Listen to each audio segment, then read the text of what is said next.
if government can subsidize the inward freight, outward freight, uh, or somehow,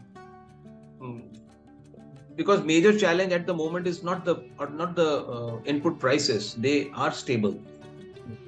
Major challenge is actually sea freight cargo movement.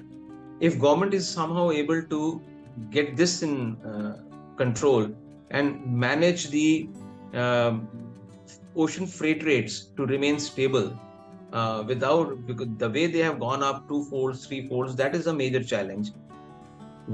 How government can actually get these to come back to their levels, although it's even in November 2023 they were still almost twice the level of ocean freights pre-pandemic, but now once again they have gone up almost 50 or 100%.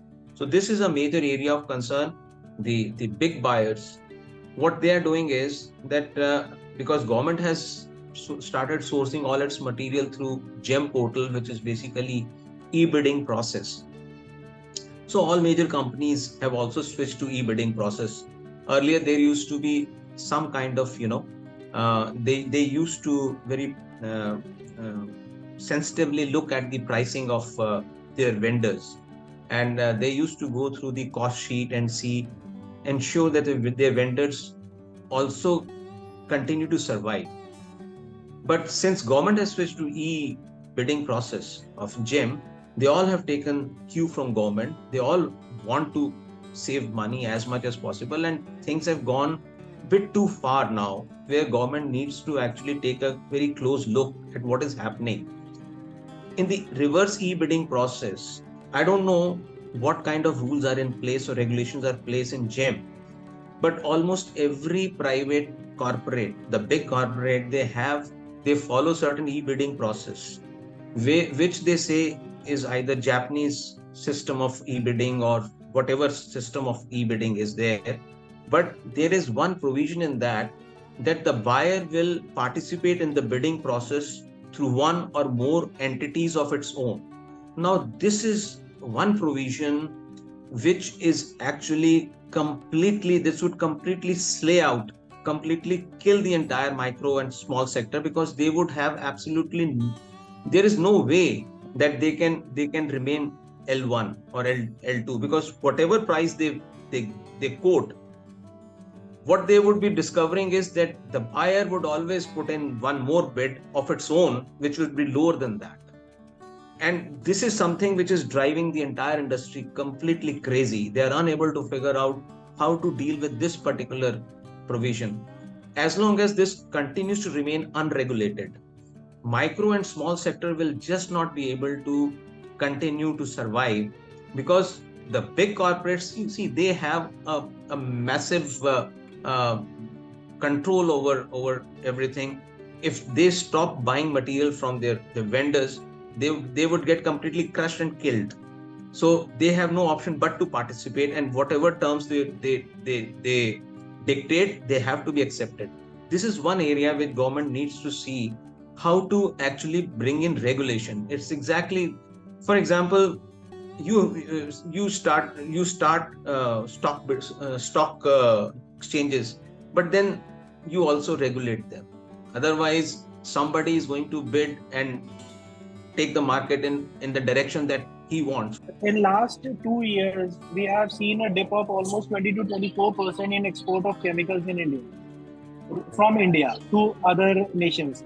Export, sorry. So the point is that because of these rigid tax structures, freights that are going very high, these sea freights, and these foreign trade policies, all those things have hit us hard. Globally, we are not able to compete with the companies from Italy, from Germany, from China. The reason being, they are big producers than us. But still, the government policies are, we expect the better of government policies to promote global businesses. Now, when we talk about this, you already know that there are many, we have this When I'm talking about the domestic market, now I'll take one by one. First, we'll talk about the domestic market. These we as a vendor have different taxation slabs, and client have a different taxation slab. Our client, the user of the chemical. So there is a good difference. So that has to be accommodated somewhere or the other, because we are applying 18% and they are only applying 5% from their client. The difference is huge. So we need to be on the same slab structure so that they also get benefit out of the GST, mod VAT, and all those things, and we also get it. Now, people, what they are trying, they have started doing is they are starting avoiding the MSMEs because they for the tax only. This is what we are facing. Now, when we talk about the international market, you already know international scenario. European countries are suffering from the crisis, economical crisis that has been going. So we have a very good opportunity. Where, as far as I see, we can have almost 10 to 12% growth in this thing global market when in next few years, maybe 2 years or 3 years. But depends on about the policies what government is come up with in this budget. Approximately, as far as current scenario is concerned, India is contributing to almost 20 to 30% of healthcare and vaccines globally, and around 7 to 10% of chemicals globally, demand in globally when I'm talking about. And second thing is, again, we want some relaxations in R&D, setting up R&D products, research centers, equipments. We need some relaxation, subsidies, or something like that, so that we can more invest on sustainability, we can more invest on renewable energies, we can more invest on R&D sector. What problem is when we want to set up a good R&D lab, so it's all our investment. Okay, we are not getting help from setting up R&D labs. In foreign trade, yes, definitely we want taxes to reduce, trade charges to reduce, and some policies or treaties must be there for foreign trade that supports Indian manufacturers. See, in India, we are promoting Make in India, Make in India. That's true. It's very helping us at a very large scale. The thing is, why not make for globally? Why not to make globally? Why only for India? This is my concern. This is what we are concerned about. We are manufacturing for India, but why not globally?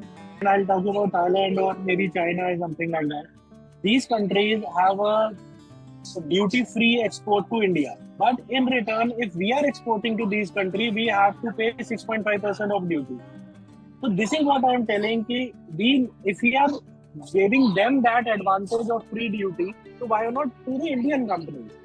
And now this 6.5%, when they convert into the good volumes, it is creating a huge difference between our cost and cost from these countries. Second thing is the dumping policies that China is enjoying in India. Anything that is their low cost product, low quality product, they start dumping it in India. And it is hurting the industry in India very badly. You will not believe if for textile division, we are also we are manufacturing chemicals for textile division, textile this thing also.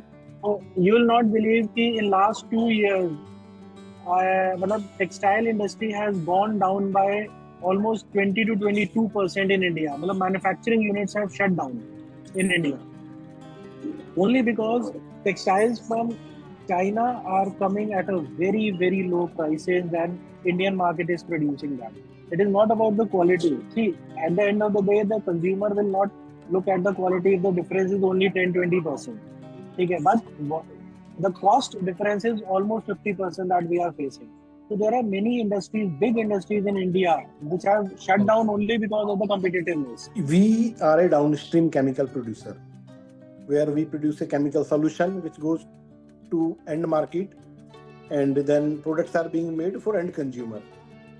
So what is happening in India is, in most of the products are being imported and dumped into India from China. So what is happening? All the products are having high duty on raw materials, and generally same duty or lower duty on downstream products. So from this budget, we would like to request our finance minister to consider lower duty on raw materials and higher duty on downstream products. Like we produce polyurethane. So if we buy raw materials for making polyurethane, which is MDI, which is polyols, which is adipic acid, the amount of duty is 7.5%. But if people are importing finished goods, so duty is the same duty, 7.5%. So there is no advantage. So people prefer people prefer to go to China since government is supportive and labor cost is lower. So their cost of and interest cost is lower. Their cost of manufacturing is far lower than India. So people prefer to buy downstream product from there. So my request to our finance minister is to consider for the lower duty on raw materials and higher duties or anti-dumping duty on finished products. The acceptability of Indian product is lower within India, although products are meeting all the international standards. Companies are qualified with different standards like ISO, QMS, and environmental standard like 14001. Still, we get a lower preference. If government can design a budget to give subsidy or some concession in taxation, if customers buy from local, would be a good idea. Generally, chemical industry has earned a lot of bad name for environmental reason. So if there are companies who are producing products with sustainable materials, with sustainable processes, with sustainable practices, those should be considered as a preferred partner by customer, and that means some extended producer responsibility kind of things can be implemented into the industry. So these are the requests which we would like to raise. I think on front of compliances, normally what happens if some compliances are bypassed, which are not severe in nature, should not be considered as a criminal offense.